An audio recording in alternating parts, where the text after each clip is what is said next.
content de venir là-bas. Amen. Quand il parlait de son pays promis, j'y viendrai le voir un jour.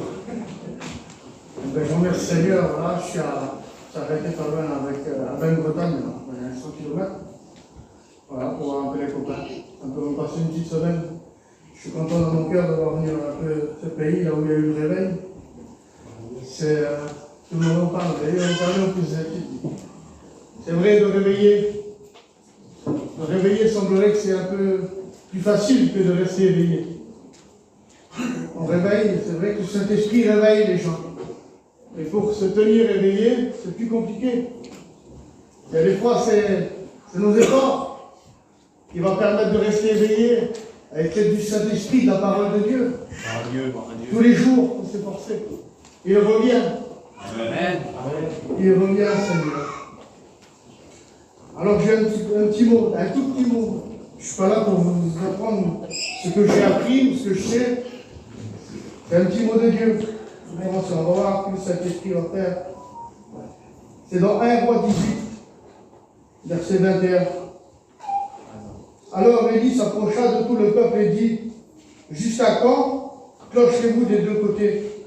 Si l'Éternel est Dieu, allez après lui. Si c'est Baal, allez après lui. Et puis Élie est en face du peuple, et puis on dirait qu'on a un peuple indécis. Et ils n'arrivaient pas à choisir en réalité qui voulait servir, c'est Dieu ou si c'est l'autre côté. Et puis il y a combien de personnes aujourd'hui dans leur vie et dans leur position, ils sont indécis face au choix qu'ils doivent faire en réalité. Il y a beaucoup de personnes comme ça. Et puis c'est vrai, je dis Seigneur, en réalité on est dans un moment. C'est les derniers temps, vous le savez. De toute façon, il n'y a rien à cacher, tout le monde le sait. Vous allumez la télé, il y a des guerres, il y a des bruits de guerre, et ça va s'intensifier jusqu'à un moment donné, ça va craquer. Il est temps de s'affermir. Il est temps en réalité de rentrer dans le creux du rocher qui est Jésus. Il est temps de revenir à la croix pour purifier les péchés. Il est temps de se purifier chaque jour, parce que l'Éternel revient. Et son retour est certain. Et en réalité, il ne tardera pas, non, parce que nous sommes dans un danger dans ce monde. Parce qu'il va venir nous oppresser chaque jour. Et on voit que tenir sa vie chrétienne semble de plus en plus difficile.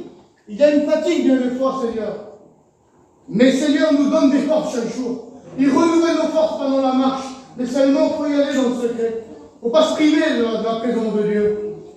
Et puis en réalité, on voyait que ces hommes-là, ils étaient devant, vous connaissez l'histoire, il y avait le sacrifice, un taureau, et chacun demandait le feu du ciel.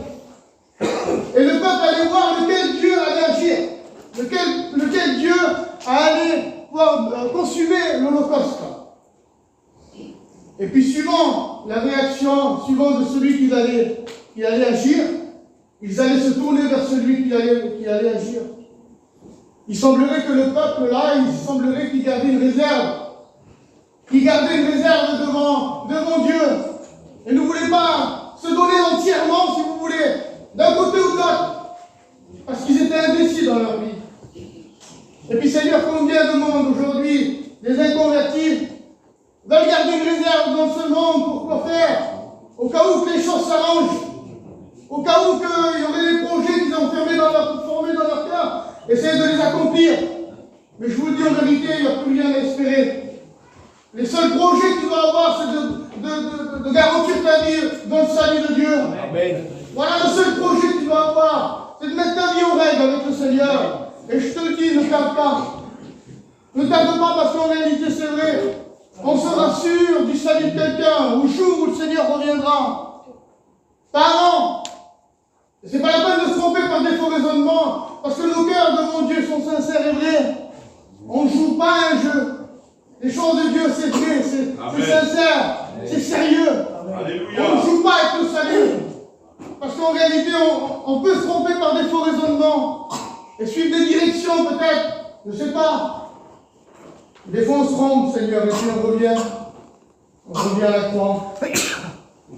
J'arrive pas à me sortir cette idée dans l'esprit, il faut que je vous la dise. Amen.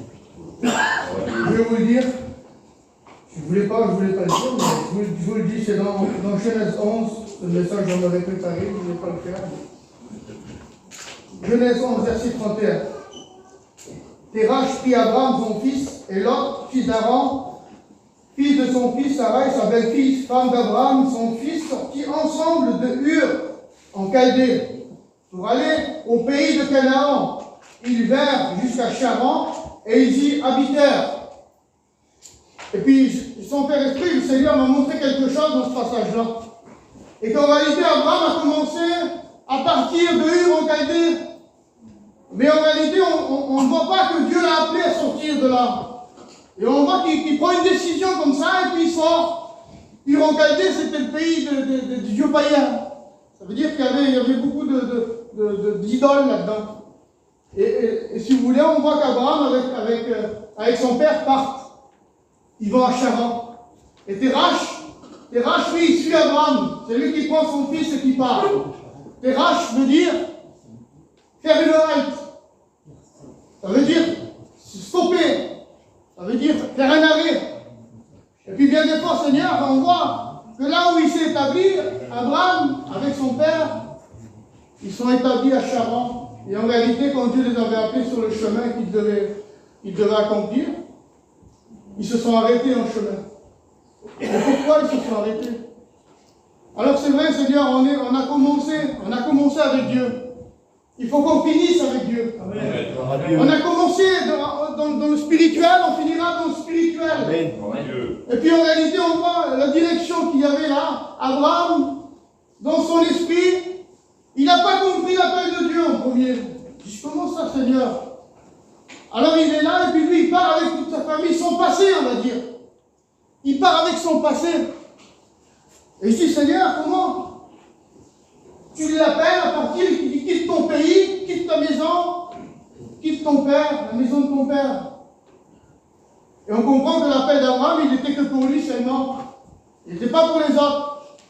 Et bien des fois, quand Dieu nous appelle, c'est personnellement. Il n'appelle pas nos familles entières. Si tu dois faire quelque chose avec Dieu, fais-le. Amen.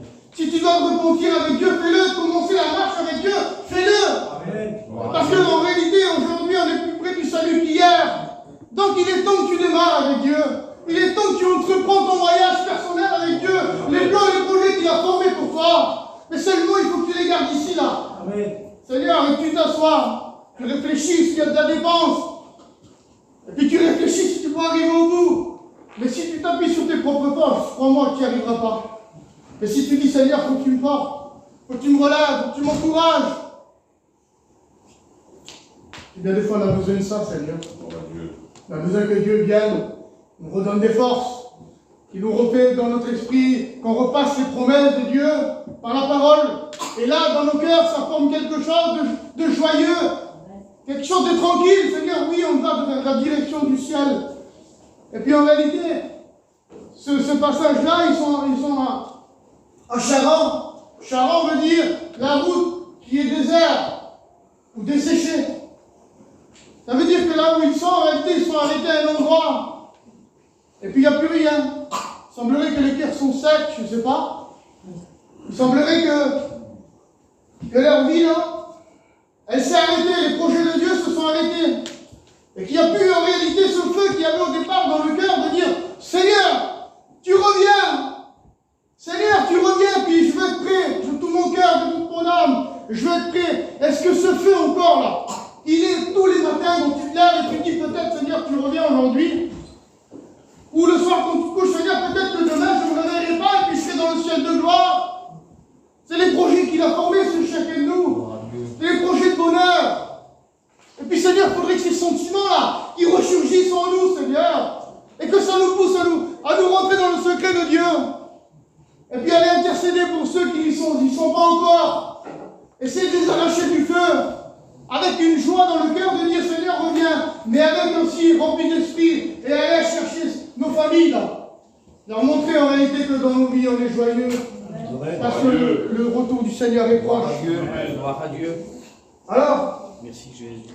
Qu'est-ce qui va se passer? Il s'est arrêté. Et là, on voit qu'Abraham, on remarque après dans Josué 24, verset 2, il a perdu plus de 15 ans.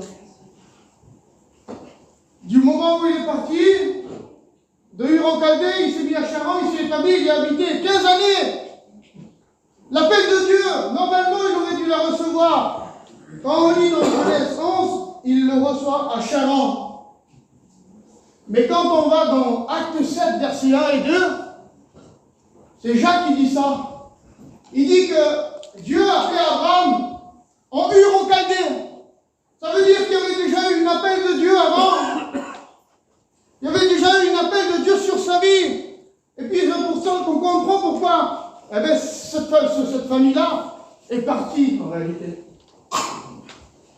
Mais bien des fois, c'est vrai, Seigneur, on a pris un engagement avec Dieu. Puis des fois, c'est un oubli. Il y a peut-être des personnes comme ça, ils ont pris des engagements avec le Seigneur et puis ils se sont arrêtés. Et puis Seigneur, en réalité, dans son amour, il renouvelle son appel. Amen. Oui, il renouvelle son appel, même si tu as été appelé au salut une fois, tu as refusé. Eh bien, Seigneur, dans son amour, te rappelle encore ce soir. Amen. Il te rappelle encore au salut ce soir. Mais seulement, c'est toi la décision, elle t'appartient. Et puis on voit à travers ça, Seigneur, que Dieu, dans son amour, va rappeler Abraham, il va retaper au cœur. Il va lui dire, quitte ton pays, quitte ta patrie, et là il va comprendre qu'il faut qu'il parte seul. Il va comprendre que son appel elle est personnel. Et que ce n'est pas parce que tu as ton frère qui est chrétien ou ta soeur qui est chrétien que toi tu seras sauvé. Non. Si tu entends l'appel de Dieu dans ton cœur ce soir, prends-la. Elle est pour toi. C'est individuel, le salut est personnel. Amen. Gloire à Dieu. Gloire à Dieu. Pour la gloire, Jésus. Sois béni, Seigneur. Alors, je vous le dis, ne soyons pas bornés dans notre esprit, n'attendons pas. N'attendons pas de voir que si le monde va s'améliorer. Non. Vous savez, le but du jeu, en réalité, de nos vies chrétiennes et des prédicateurs, c'est que tout le monde soit sauvé. Et que tous parviennent à la vérité. Mais Seigneur, on est comme des soldats de Dieu. Et on doit aller chercher ceux que le mal, le péché leur a fait du mal. Là. On doit aller les relever. Et s'il y a beaucoup de chrétiens parmi nous, là, Seigneur, soyez des soldats de Dieu. Amen. Allez chercher ceux qui ont besoin d'un mot du ciel. Allez travailler pour Dieu. Allez semer la parole de Dieu. Le matin, quand vous vous levez là, vous prenez dans votre chipecière comme David le faisait. Un bout de pain, un pansement pour un frère, un bout de pain pour donner à un frère pour qu'il puisse avancer encore dans les choses de Dieu. Et puis bien des fois, c'est vrai, Seigneur, on a besoin les uns des autres. Il faut que tous, là, on est dans la même barque, il faut que tous nous parviennent au ciel. Amen. Tous, nous sommes là, Seigneur, dans nos familles. Seigneur, mais c'est vrai, mais il faut payer le prix des fois. Et puis, des fois, on met ça de côté. On s'occupe de nos petites affaires. Et puis, la volonté de Dieu, elle est là. Mais on est tous responsables. On est tous responsables les uns des autres. Nos familles. Pourquoi? Parce qu'on les aime. C'est dans notre cœur. Le Seigneur a mis cet amour en nous, là. Amen. Alors, ce qu'on va faire, Seigneur, eh bien, on va retrousser les manches, là. Ah ben, bientôt, on sait que le Seigneur revient. Eh bien, on va faire du jeûne et prière. On en parlait sur la route. Et puis, c'est-à-dire, on va aller relever celui-là qui est fatigué. Les inconvertis, ben, on va les emmener à la réunion. Ça, c'est le projet de Dieu.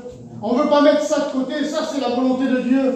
On ne va pas faire comme Abraham, mettre cet appel-là de côté, non. On va le saisir. Seigneur, et tous les jours, on va le mettre dans notre cœur, là. Et quand on parle de notre maison, Seigneur, mets quelqu'un devant moi. Seigneur, un mot pour quelqu'un. Voilà ce que Dieu veut. Il veut qu'on s'exhorte les uns les autres. Amen. Alors oui, il a pris un chemin, il s'est peut-être arrêté. Aujourd'hui, si tu es dans ce cas-là, je dis au nom du Seigneur, continue ta marche. Le Seigneur t'appelle à avancer encore. Et si tu as besoin de Dieu, demande-lui des forces. Tu as besoin de demander pardon, demande-lui pardon. De toute façon, je vous le dis en vérité, il n'y a que nous devant Dieu. On est tout seuls. Notre vie au péché ne compte que de nous. Alors demande, purifie-toi devant Dieu, avant qu'il revienne au nom du Seigneur. Et puis je vais dire un dernier passage.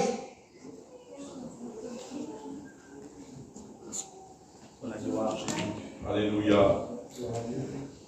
Seigneur éternel, je tends tes mains. C'est dans Deutéronome 30, verset 19. La Bible dit qu'il a mis deux chemins. Il a mis devant toi la vie, il a mis devant toi la mort, la bénédiction, la malédiction. Mais il a dit choisis la vie. Imaginez-vous l'amour de Dieu, comment qu'elle est. C'est comme s'il faisait ça là.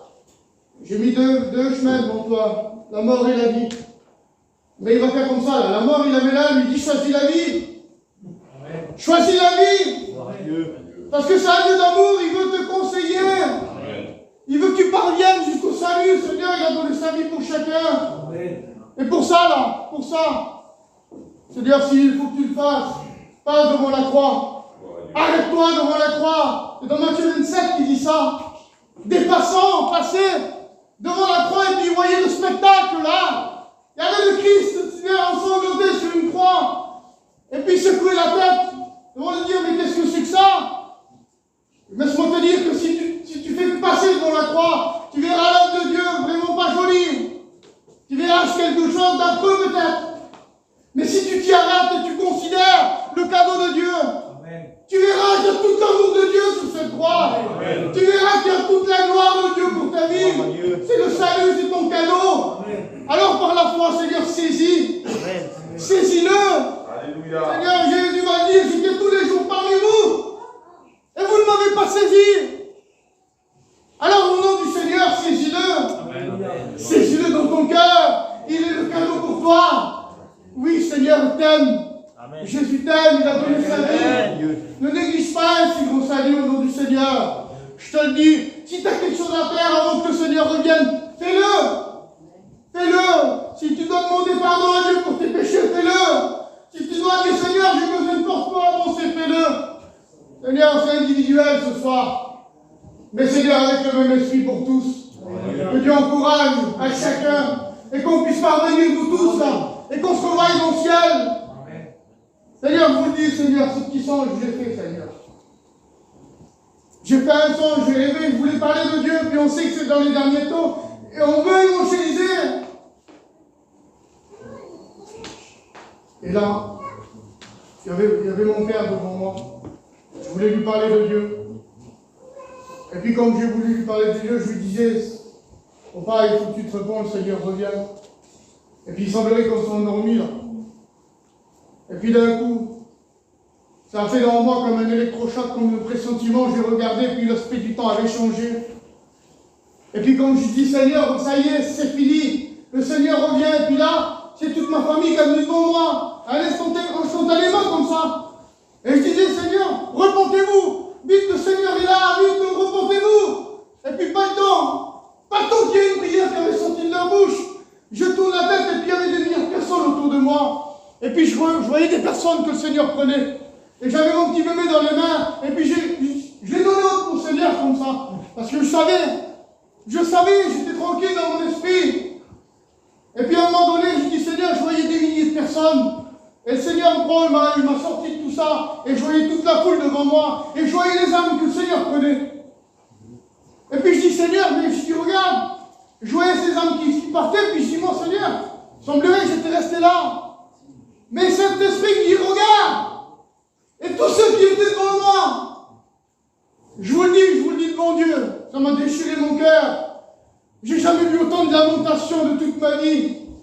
Des personnes qui s'arrachaient les vêtements, des personnes qui criaient, qui sautaient à Dieu. Il y avait des personnes qui s'arrachaient les cheveux, d'autres qui arrachaient le sol. Il y en avait d'autres qui priaient, qui demandaient à Dieu de revenir, mais c'était trop tard. Et quand j'ai réalisé, je dis, Seigneur, tous ceux-là, alors, ils sont perdus. Il y avait même des personnes qui sont tombées mortes, tellement que le remords était fort dans leur cœur. Je comprenais qu'il y en avait qui croyaient vivre de vie, et qu'en réalité, ils n'en vivaient pas. Il y en avait qui croyaient être sauvés, qu'ils ont été tellement surpris du résultat, qu'ils en ont pris une crise cardiaque nette. Et j'ai dit, Seigneur, tous ces jours-là vont rester, ils sont restés là.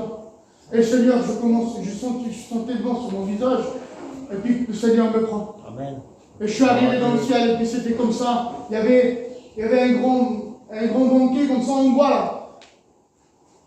D'une beauté extraordinaire. Et devant, il y avait un vieillard assis avec un gros livre.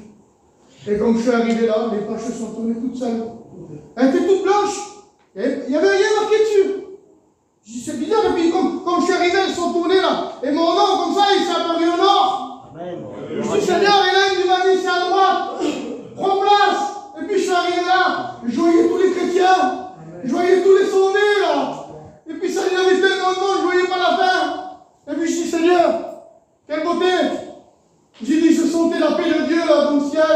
chanter la joie, le bonheur, et puis d'un coup, il y a un autre vieillard qui vient.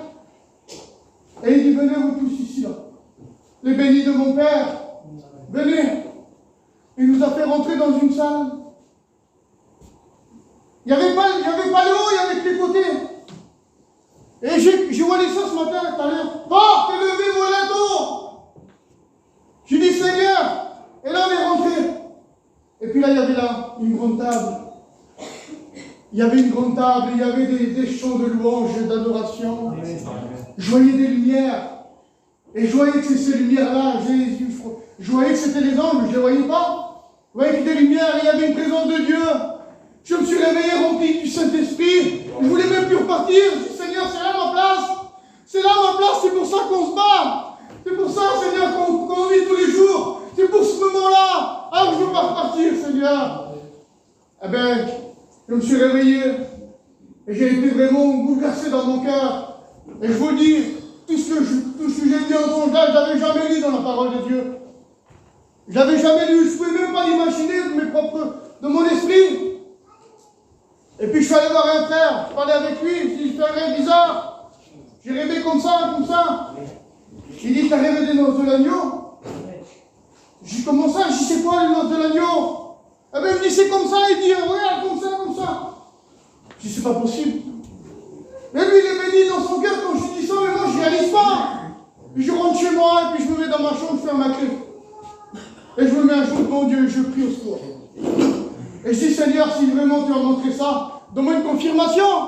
Pas que je sois troublé dans mon esprit. Et j'ai pris la parole de Dieu, je l'ai ouvert, je suis tombé en paix sur les noces de l'agneau. Et le Saint-Esprit m'a saisi net. Et tout ça, là, je l'ai pris au premier degré. Je l'ai pris au premier degré dans mon cœur parce qu'il m'a fait regarder. Regarde ce qui va se passer. Alors je vous dis, ces choses sont vraies, sont réelles. On n'a pas le droit de manquer ça. Je vous dis, on n'a pas le droit, on sera sûr que quand il reviendra, nous ne soyons pas pris au dépourvu. Mais Seigneur, faisons tous nos efforts de pouvoir être devant Dieu avec des robes blanches. Si tu n'as pas fait la paix avec Dieu, fais-la. Si tu dois demander pardon encore, je le redis, fais-le. Si tu dois purifier, fais-le. Demande des forces, fais-le. Tu dois pardonner, fais-le. Ne remets pas à demain ce que tu peux faire aujourd'hui. Parce que le lendemain ne nous appartient pas. Au nom du Seigneur. Si tu entends ça aujourd'hui, n'endurcis pas. J'arrête là. Gloire à Dieu. Seigneur, je te bénis, je te loue et je te bénis. Parce que tu as les paroles de la vie. Seigneur, en toi, nous avons mis toute notre confiance.